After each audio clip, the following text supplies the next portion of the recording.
함께 마음을 모아 새벽 예배 드리시겠습니다. 시와 찬송과 신령한 노래들로 서로 화답하며 너희의 마음으로 주께 노래하며 찬송하며 범사의 우리 주 예수 그리스도의 이름으로 항상 아버지 하나님께 감사하며 그리스도를 경외함으로 피차 복종하라. 아멘. 찬송가 21장 다 찬양하여라. 21장 부르시겠습니다. 다 찬양하여라. 전능왕 창조의 주께 내 혼아 주 찬양 평강과 구원의 주님. 성도들아 주 앞에 이제 나와 즐겁게 찬양하여라. 다 찬양하여라. 놀라운 만유의 주께 포근한 날개 및 늘 품어주시는 주님. 성도들아 주님의 뜻 안에서 내 소원 다 이루리라. 다 찬양하여라. 온 몸과 마음을 바쳐 이 세상 만물이 주 앞에 다 나와 찬양. 성도들아 기쁘게 소리 높여 영원히 찬양하여라. 아멘. 37장 주 예수 이름 높이요. 찬송가 37장입니다. 주 예수 이름 높이여 다 찬양하여라. 다 찬양하여라. 금멸류가 하늘 들여서 만유의 주를 찬양하세. 찬양 찬양 찬양 만유의 주 찬양. 주 예수 당한 고난을 뭐니 줄 죄이나 뭐니 잊을 죄이나 내 귀한 법에 바쳐서 만유의 주를 찬양하세. 찬양 찬양 찬양 만유의 주 찬양. 이 지구 위에 가는 온 세상 사람들 온 세상 사람들 그 크신 위엄 높여서 만유의 주를 찬양하세. 찬양 찬양 찬양 만유의 주 찬양. 주 믿는 성도 다 함께 주 앞에 엎드려 주 앞에 엎드려 무궁한 노래 불러서 만유의 주를 찬양하세. 찬양 찬양 찬양 만유의 주 찬양. 아멘. 하나님의 말씀은 구약성경 시편 96편 말씀입니다. 시편 96편 말씀을 함께 보겠습니다. 새 노래로 여호와께 노래하라. 온 땅이여 여호와께 노래할지어다.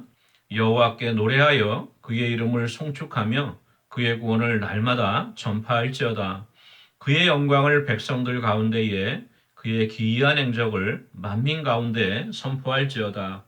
여호와는 위대하시니 지극히 찬양할 것이요 모든 신들보다 경외할 것이며 만국의 모든 신들은 우상들이지만 여호와께서는 하늘을 지으셨음이로다. 존귀와 위엄이 그의 앞에 있으며 능력과 아름다움이 그의 성소에 있도다. 만국의 족속들아 영광과 권능을 여호와께 돌릴지어다. 여호와께 돌릴지어다. 여호와의 이름에 합당한 영광을 그에게 돌릴지어다. 예물을 들고 그의 궁정에 들어갈지어다. 아름답고 거룩한 곳으로 여호와께 예배할지어다. 온 땅이여 그 앞에서 떨지어다.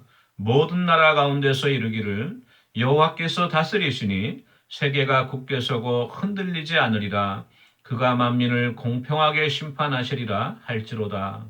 하늘은 기뻐하고 땅은 즐거워하며 바다와 거기에 충만한 것이 외치고 밭과 그 가운데 있는 모든 것은 즐거워할지로다. 그때 숲의 모든 나무들이 여호와 앞에서 즐거이 노래하리니 그가 임하시되 땅을 심판하러 임하실 것임이라. 그가 의로 세계를 심판하시며 그의 진실하심으로 백성을 심판하시리로다. 아멘. 오늘은 시편 96편 말씀입니다. 계속해서 감사시 찬양시가 되겠는데요. 오늘 이 시편은 아마도 그 학자들이 의견이 좀 나뉘는데요. 일단은 그 다윗이 하나님의 언약궤를 예루살렘 성으로 이제 갖고 올 때, 그때 예배를 드릴 때 불렀던 시편으로 보는 우리 학자들도 있고요. 또 어떤 분들은 솔로몬이 봉헌하고 난 후에 그 성전을 봉헌할 때에 지은 시로서 이해할 수도 있고요. 또 더 나가서 바벨론 포로기를 지나고 나서 스룹바벨의 제2성전이 완공되었을 때 불렀던 시라고 해석할 수가 있는데요. 표제가 없기 때문에 저희들이 어떻게 확정해서 이야기는 할 수 없습니다. 근데 다만 분명히 그 하나님의 성전과 관련되어서 하나님의 성전을 봉헌하고 예배할 때에 불렀던 찬양시인 것은 분명합니다. 그 내용을 보시면 이제 왜 그런지 우리가 이해할 수 있을 것 같아요. 우리 1절 말씀 보니까 새 노래로 여호와께 노래하라. 온 땅이여 여호와께 노래하라. 이게 2번 노래하라고 권유를 하고 있는데 첫째는 그 노래하는 방법인데 새 노래로 노래하라고 말씀하고 계세요. 이 새 노래가 무엇일까? 그러니까 날마다 새로운 가사를 짓고 찬송 곡조를 짓고 또 곡조를 붙이고 그렇게 매일 새로운 노래를 하라는 것인가? 저희들이 잘 아는 그 클래식 음악의 아버지라고 할 수 있는 그 바하가 그 라이프치히 그 토마스 성당의 반주자였잖아요. 올게니스트였는데 날마다 새 노래로 하나님께 드리기 위해서 그 예배 때마다 쓸 그 미사곡들을 또 그 반주곡들을 작곡을 하였다고 해요. 물론 이제 그걸 항상 그렇게 한 건 아니지만 그렇게 많은 노력을 기울였는데 그렇게 우리가 매일 새로운 곡을 만들어서 하나님을 찬양하는 것이 새 노래일까? 그거는 아닌 것 같습니다. 물론 이제 저희들이 항상 부르던 오래된 그 전통적인 찬송가만 계속 부르게 되면은 좀 지루할 수도 있죠. 요즘 세상에 좀 곡조도 안 맞을 수 있고 하기 때문에 뭐 복음성가도 부르고 또 컨템포리한 그런 찬양도 같이 부르지만 그렇다고 해서 매일같이 우리가 새로운 곡조, 새로운 가사로 지어진 곡을 들을 수는 없어요. 여기서 이 새 노래로 여호와께 노래하라는 것은 이 세상의 노래와 구별되는 하나님께서 받으시기에 합당한 노래, 하나님이 받으시기엔 합당한 찬양을 드리라고 하는 그러한 의미로 우리가 받아들일 수 있고요. 우리가 매일 부르는 똑같은 곡조의 찬송일지라도 매일매일 하나님의 은혜를 감사하며 새 마음으로 하나님 앞에 정성스럽게 드려지는 찬송이 바로 새 노래라고 우리가 할 수 있겠습니다. 또 온 땅이여 여호와께 노래하라고 했어요. 단지 그냥 나만이 아니면 내 가족만이 내 주위에 있는 우리 교회 식구들만이 하나님께 찬송하고 예배드리는 것이 아니고 온 땅, 온 땅에 있는 만물들이 산과 바다도 그렇죠? 예. 모든 이 땅의 피조물들이 하나님을 노래하자고 이렇게 권유하고 있는 것입니다. 왜 그러냐면 하나님께서는 세상을 창조하신 창조주 하나님이시기 때문에 마땅히 예배를 받으시기에 찬양을 받으시기에 합당한 분이시기 때문에 그러한 것입니다. 또 2절 말씀 보니까 여호와께 노래하며 그의 이름을 송축하며 그의 구원을 날마다 전파할지어다. 여기도 이제 그의 이름을 송축하며 그의 구원을 날마다 전파할지어다. 하나님께서 우리의 인생 가운데 베푸신 은혜, 우리를 죄악 가운데서 건져주신 그 은혜, 구속의 은혜를 우리가 찬송으로 또 많은 사람들에게 선포하라고 하는 그러한 권유를 하고 있죠. 바로 이 찬양은 우리가 하나님께 드리는 감사의 고백, 곡조 있는 기도기도 하지만 또 세상을 향하여 회중들 가운데 하나님의 구원을 선포하는 선포의 역사도 있는 것이에요. 우리가 그렇게 찬양의 그 다이나믹을 이해할 수 있어야 될 것 같습니다. 4절 말씀 보니까 여호와는 위대하시니 지극히 찬양할 것이요 모든 신들보다 경외할 것입니다.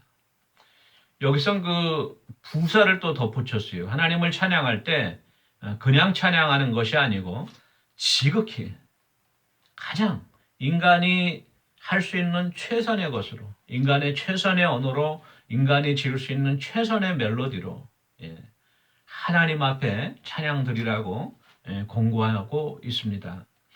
6절 말씀 보니까 존귀와 위엄이 그의 앞에 있으며 능력과 아름다움이 그의 성소에 있도다.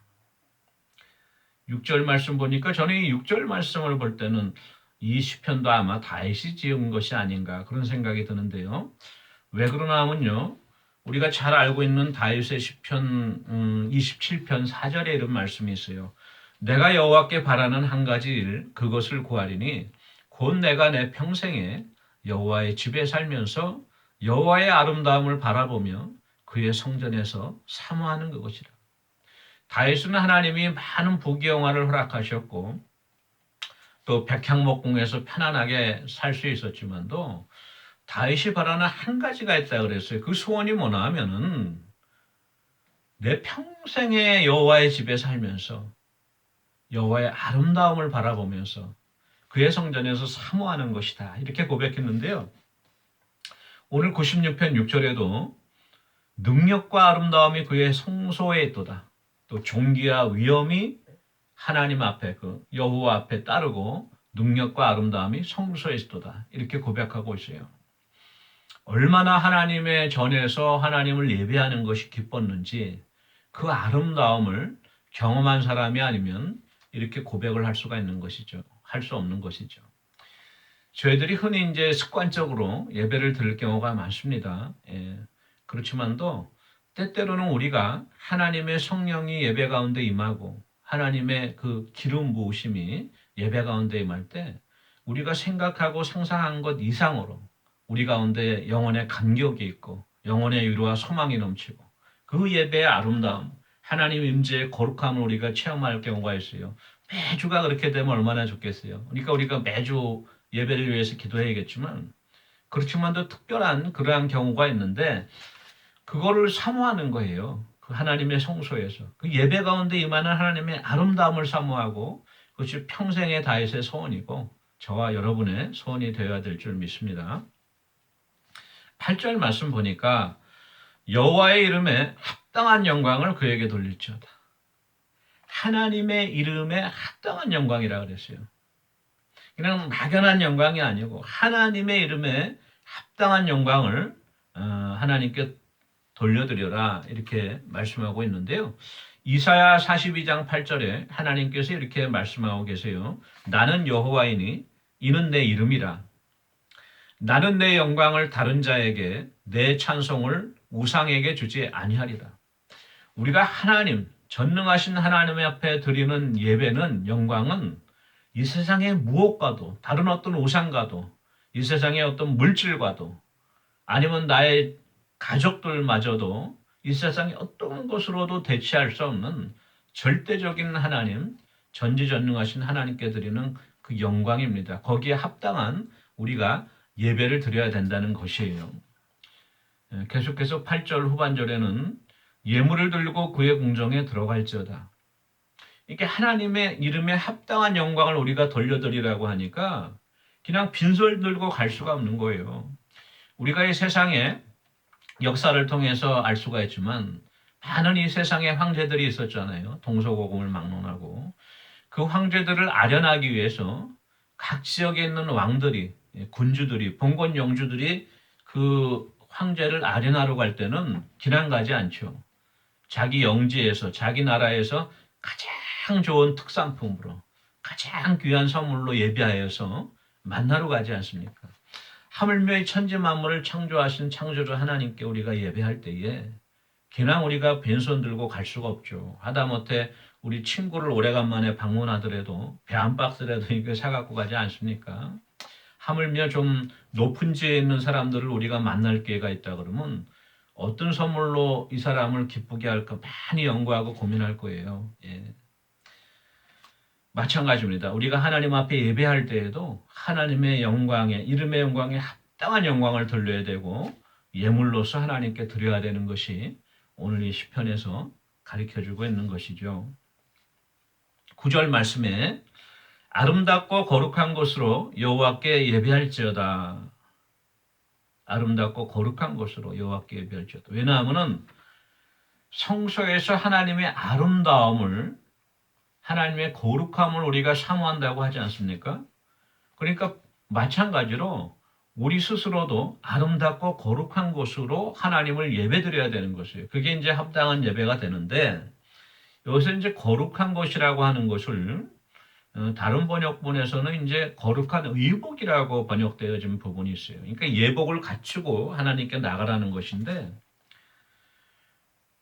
우리는 죄인이잖아요. 예, 그러니까 우리는 하나님 앞에 나갈 수가 없어요. 우리의 그 누더기와도 같은 한 것만도 못한 우리의 의로서는 하나님 앞에 나갈 수가 없어서 바로 예수 그리스도로 덧입으라고 말하고 있지 않습니까?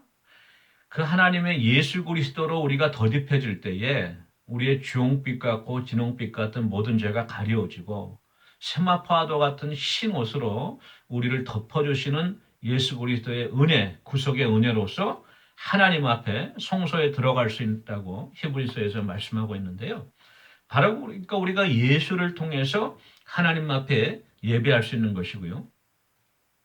이 아름답다라고 하는 것, 이 아름답다라고 하는 표현인데요.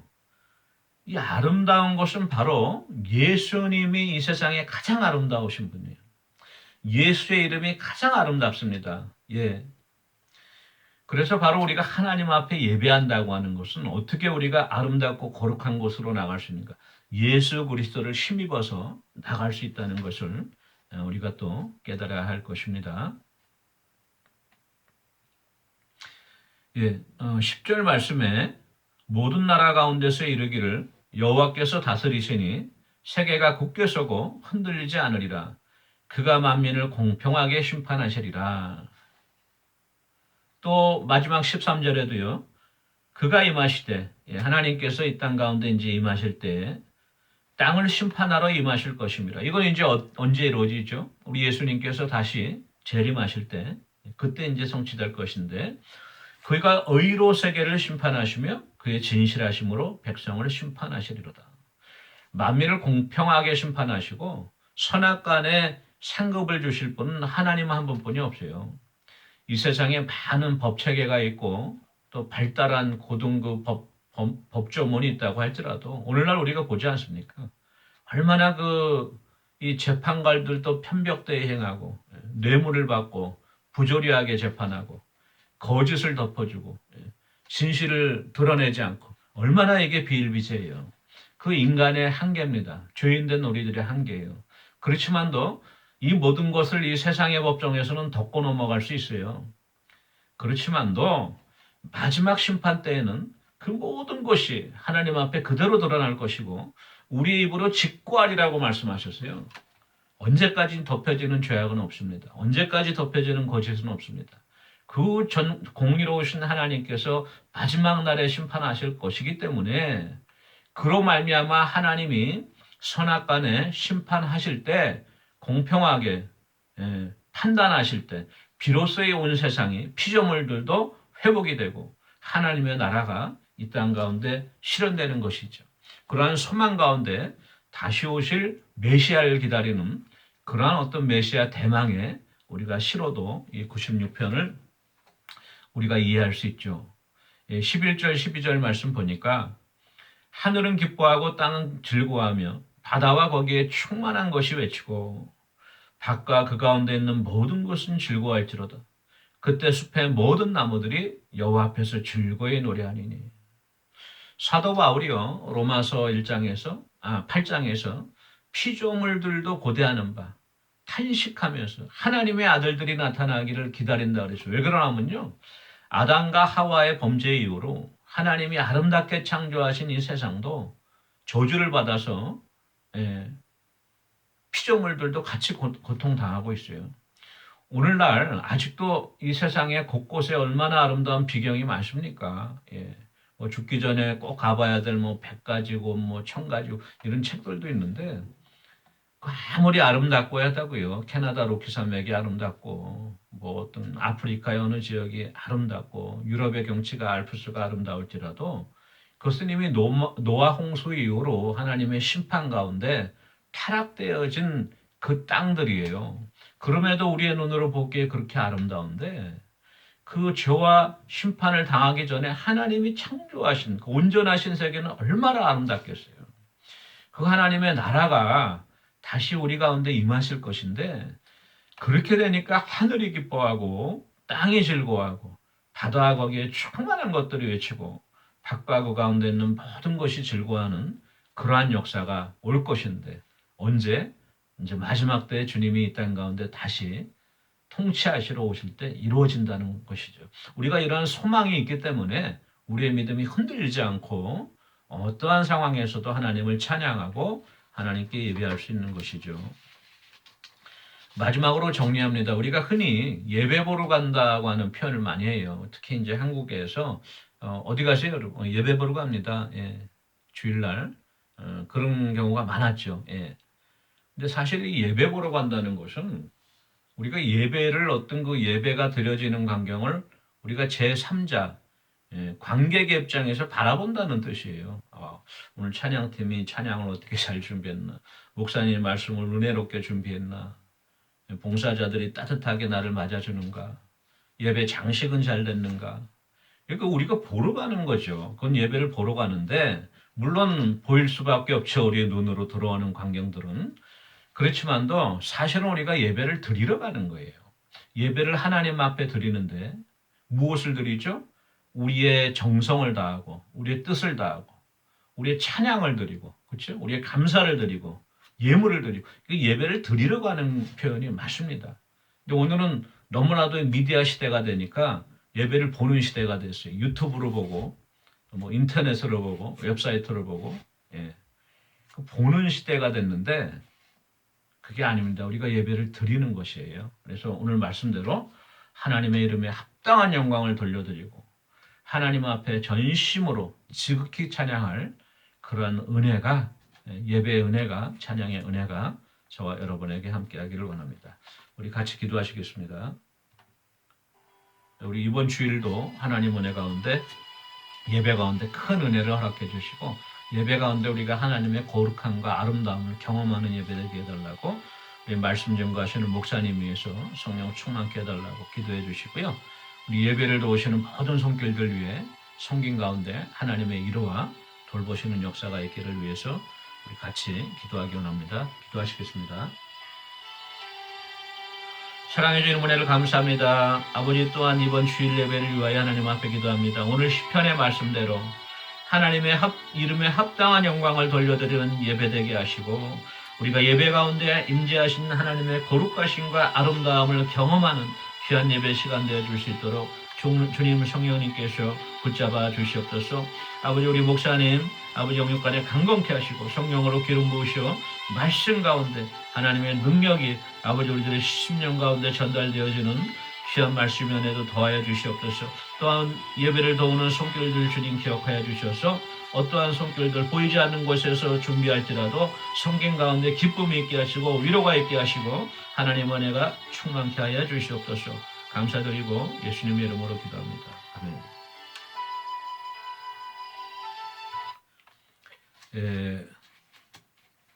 우리 사업장과 일터를 위해서 기도하기 원하는데요.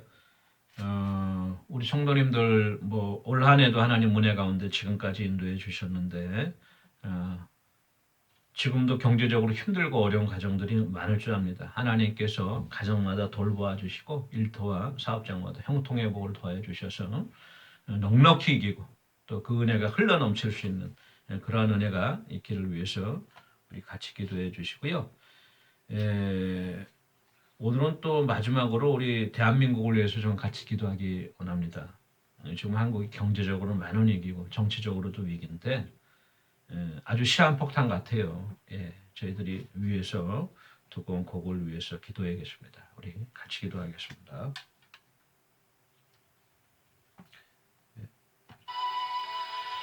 사랑해 주님 은혜를 감사합니다. 우리 좋은나무교회 모든 우리 성도님들의 사업장과 일터 위에 복을 더해 주셔서 환난 당할 때 피할 길을 열어주시고 아버지 주님의 은혜대로 우리의 모든 필요한 것들을 공급해 주시고 채워주시며 형통의 복을 더해 주셔서 요셉의 가지와 같이 형통하여서 많은 열매로 말미암아 주위에 있는 많은 이웃들과도 나누고 아버지 나누어 쓰면에도 부족함이 없도록 채워주는 하나님의 은혜 역사가 있기를 주님 은혜 가운데 붙잡아 주시고 인도하여 주시옵소서.